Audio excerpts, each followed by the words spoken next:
Hello friends, আমি তনুশ্রী প্রতিদিনের মতো আমার রান্নাঘরে আবার রেসিপি নিয়ে হাজির হয়ে গেছি।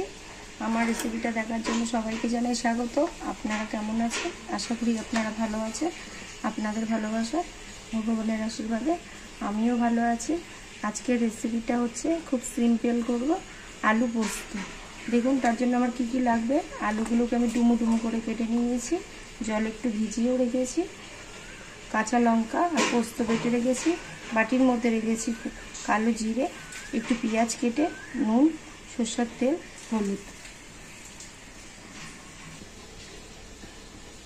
গ্যাস অন করে আগে থেকে কড়াই বসিয়ে দিয়েছিলাম।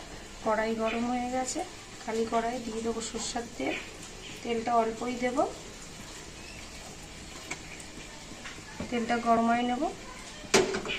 তেলটা গরম হয়ে গেছে,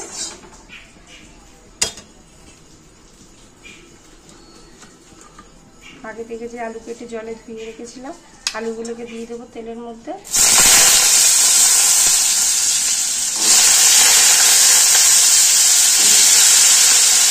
আলুটাকে লাল লাল করে ভেজে নেব।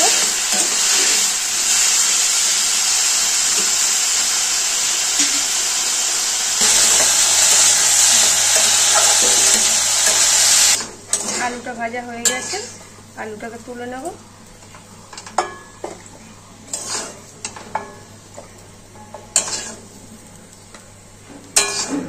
আলুটাকে আমি নুন দিয়ে ভাজলাম না, কেননা তাহলে আলু নুন দিয়ে ভাজলে আলু একদম গলে যাবে।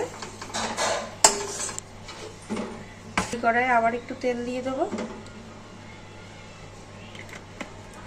তেলটা গরম হতে একটু সময় দেব। তেল গরম হয়ে গেছে, ফোড়নে দিয়ে দেবো কালো জিরে,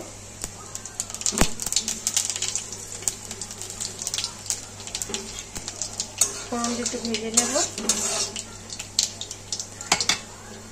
পেঁয়াজ কেটে রেখেছিলাম, পেঁয়াজটাও দিয়ে দেবো ফোড়নের মধ্যে।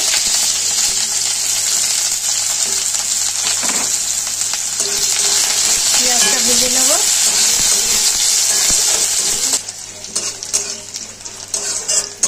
পেঁয়াজটা খুব লাল লাল করবো না,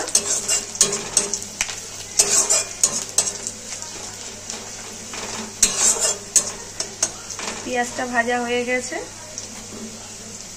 আগে থেকে যে পোস্ত বেটে রেখেছিলাম তার সাথে দুটো কাঁচা লঙ্কা, এইটা দিয়ে দেবো। পোস্ত বাটাটা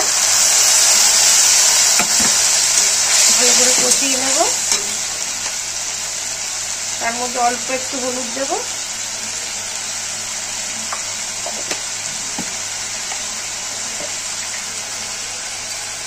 দেবো নুন।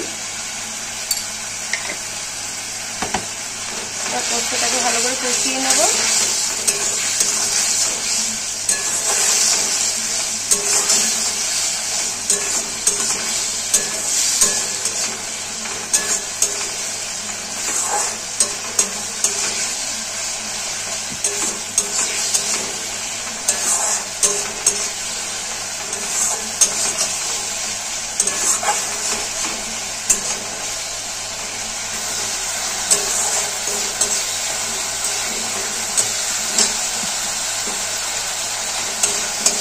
পোস্তটা কষানো হয়েই গেছে।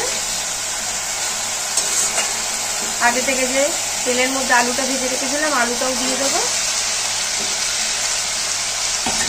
আলুটা দিয়ে একটুখানি কষিয়ে নেবো পোস্তটাকে।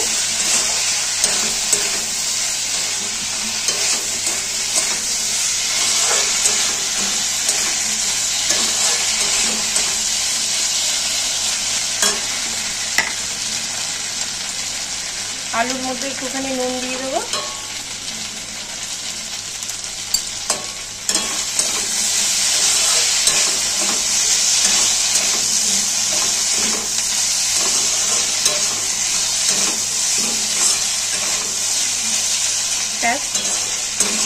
পোস্ত দিয়ে আলুটা ভালো করে কষিয়ে নিয়েছি, এবার একটু জল দিয়ে দেবো।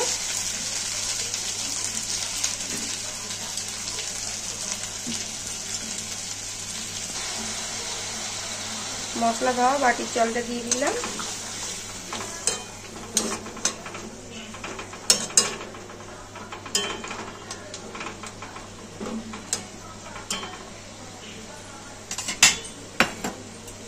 পরিমাণ মতন জল দিয়ে দিয়েছি আলুটা সেদ্ধ হওয়ার জন্য। একটু সময় নেব, পোস্ত যেহেতু পুরো মাখো মাখোটাই হবে।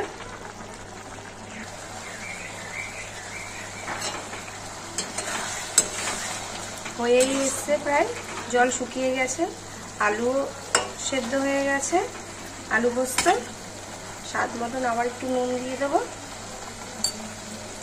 দুটো গোটা কাঁচা লঙ্কা ওপর দিয়ে দেবো, নাড়িয়ে চাড়িয়ে নেবো।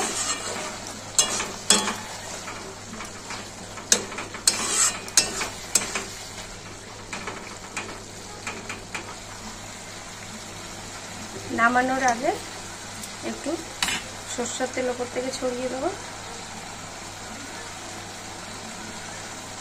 ব্যাস রেডি আলু পোস্ত।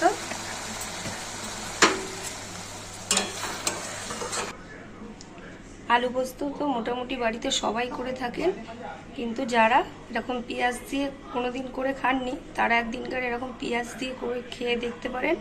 আশা করি খুবই ভালো লাগবে। আর যারা খেয়েছেন তারা তো জানেনই যে পেঁয়াজ দিয়ে আলু পোস্তর স্বাদটা যে কত সুন্দর হয়। যদি আমার রেসিপিটা ভালো লেগে থাকে তাহলে প্রতিদিনের মতন ভালোবেসে একটা লাইক, শেয়ার, সাবস্ক্রাইব করে দেবেন। ভালো থাকবেন, সুস্থ থাকবেন। এই গরমে সবাই সাবধানে থাকবেন। Thank you.